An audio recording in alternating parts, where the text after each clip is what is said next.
Iniciando aqui o projeto, a explicação do projeto. Bem, o objetivo é eu fazer uma previsão das vendas ou dos valores das vendas, né? Quer dizer, das vendas em valor monetário no período de 30 dias, utilizando o Machine Learning, né? Utilizando a técnica de regressão de linear. Eu utilizei o período de janeiro de 2020 a outubro de 2023, quase 4 anos. No caso, tem só observação que para completar 4 anos, a partir do cenário que eu iniciei, que eu estou iniciando, né, a partir de janeiro de 2024, eu fiz em outro notebook, eu fiz um shuffle para compor novembro de 2023 e dezembro de 2023, tá? Aqui são os dados da dimensão de tempo, ok? Quantidade, atacado e valor de vendas.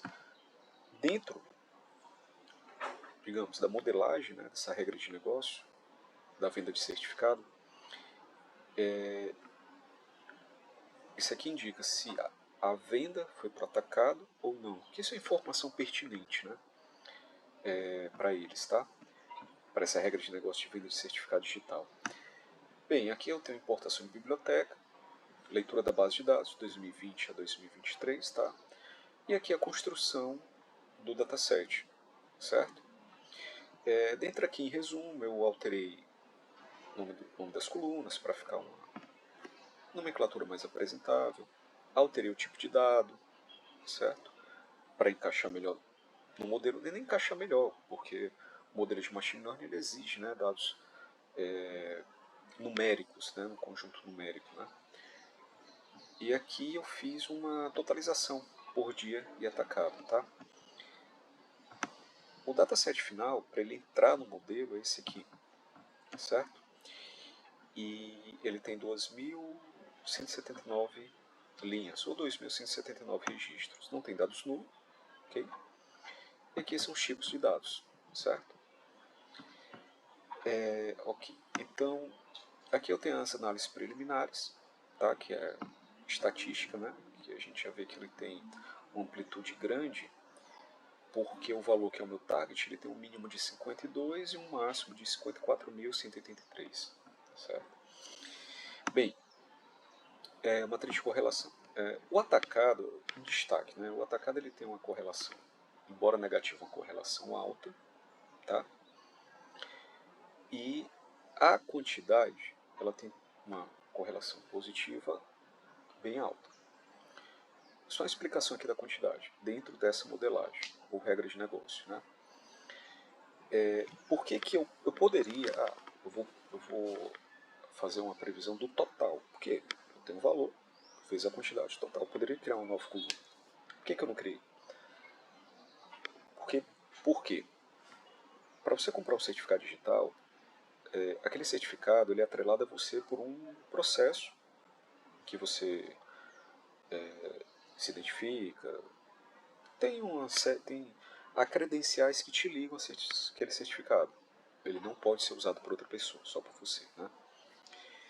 E pelo conhecimento, né, da, da regra, né, de negócio,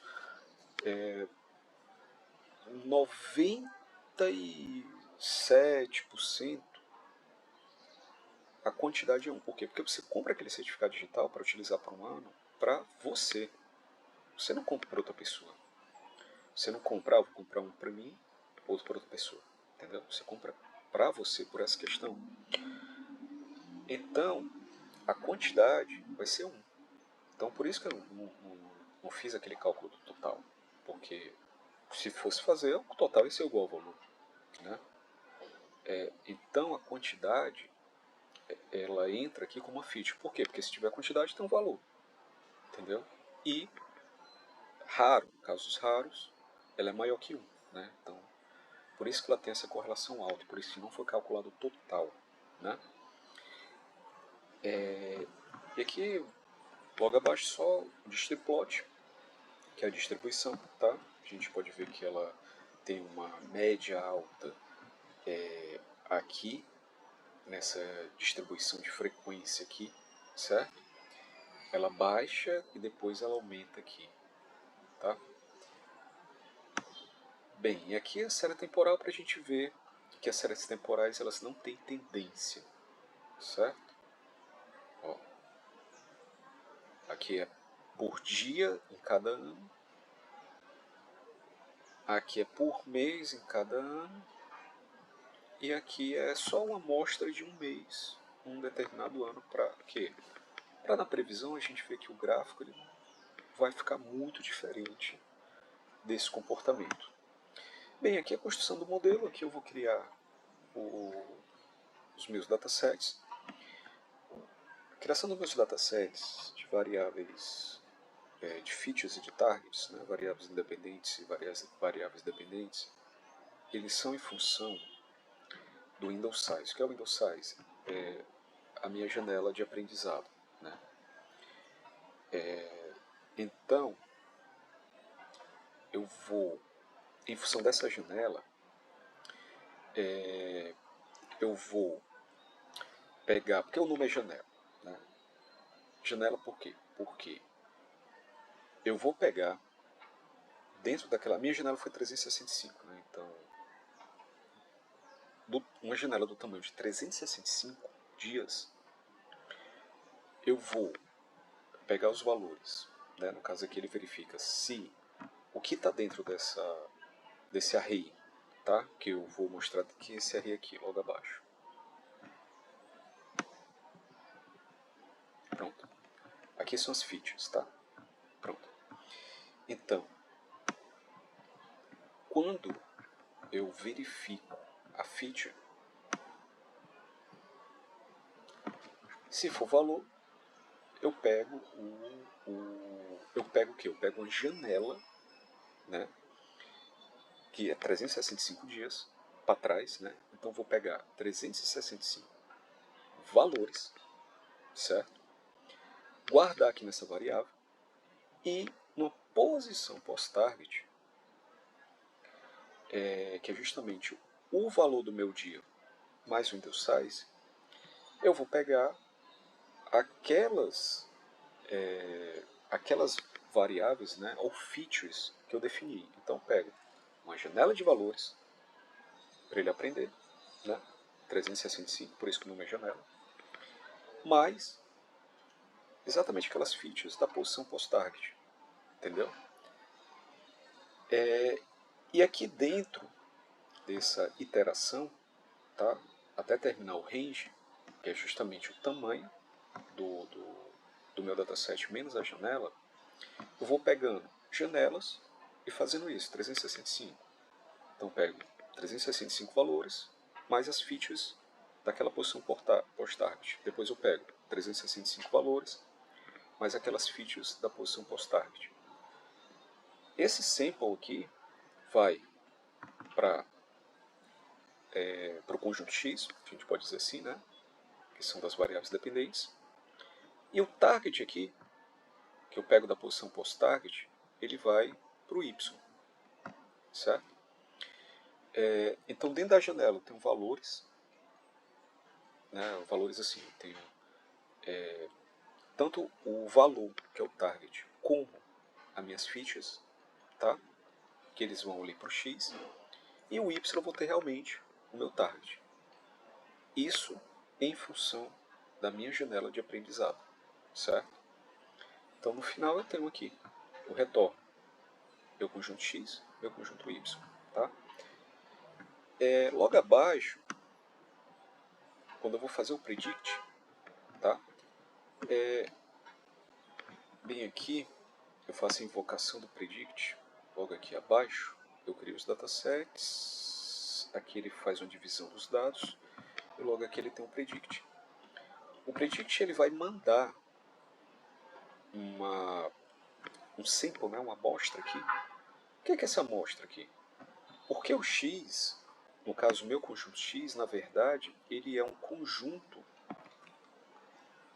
de arrays, né? Então, ele vai ter, cada posição vai ser um conjunto de arrays que vão ter os elementos, né, que foram determinados aqui no meu sample, tá? Inclusive, quando eu fiz aqui a divisão dos dados, eu tenho aqui o X-Trailer. Tá? Por que 1784? Por quê? O tamanho dos meus dados lá do dataset original é 2179, a minha janela é 365. Se eu subtrair, vai dar 1814. Tá? Só que eu defini o meu test size, que é a minha janela de horizonte, que é a minha projeção, 30. Se eu subtrair por 30, eu vou ter 1784. Tá? Então eu vou ter 1784 posições, onde cada posição é um array, certo? Com o tamanho, né, no caso, com o tamanho de 365 mais a quantidade de features, tá? Que eu vou ter. Então o sample é justamente essa primeira posição do array, que seria 365 mais essa quantidade aqui de features, tá? 365 valores mais essa quantidade aqui de features. Então ele pega esse sample aqui e ele traz para cá, certo? Esse teste info aqui, ele vai pegar os valores das features, que são das últimas posições, tá? E logo aqui, ele vai fazer o seguinte, o que são os sellers, né? Que são o meu target. Ele vai pegar exatamente aquela posição que eu tenho um target, né? No caso é 365, vou jogar aqui. Others é das minhas features, né? Que são aquelas dimensões de tempo mais a quantidade, tá? Aqui ele bota o sample to predict, que ele soma as duas listas, certo? E ele transforma no array e joga para cá. Depois, ele pega desse sample que eu coloquei aqui, ele vai pegar exatamente aquelas primeiras posições, aquelas posições dentro da janela, só que ele soma mais o y, que já foi definido, tá? E aqui ele pega de novo os features, soma e joga para cá. E assim por diante, ele vai tipo, fazendo um embaralhamento aí.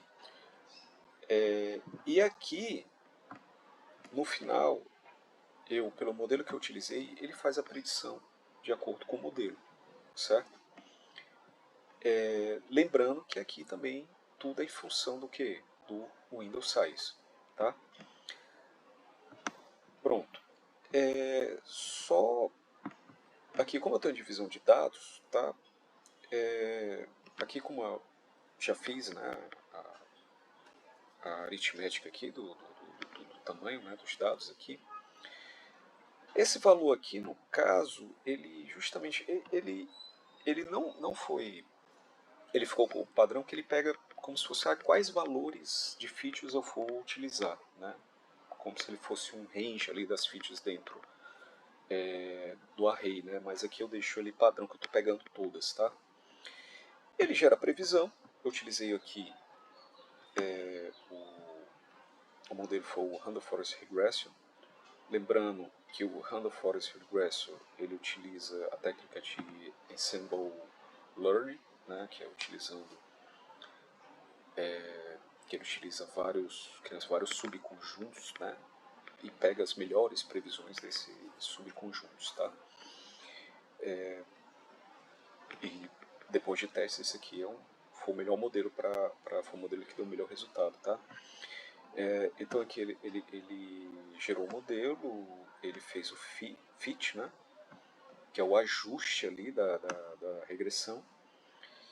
E aqui eu utilizei o predict, tá? E aqui foi o valor que deu, a comparação da previsão com o valor real.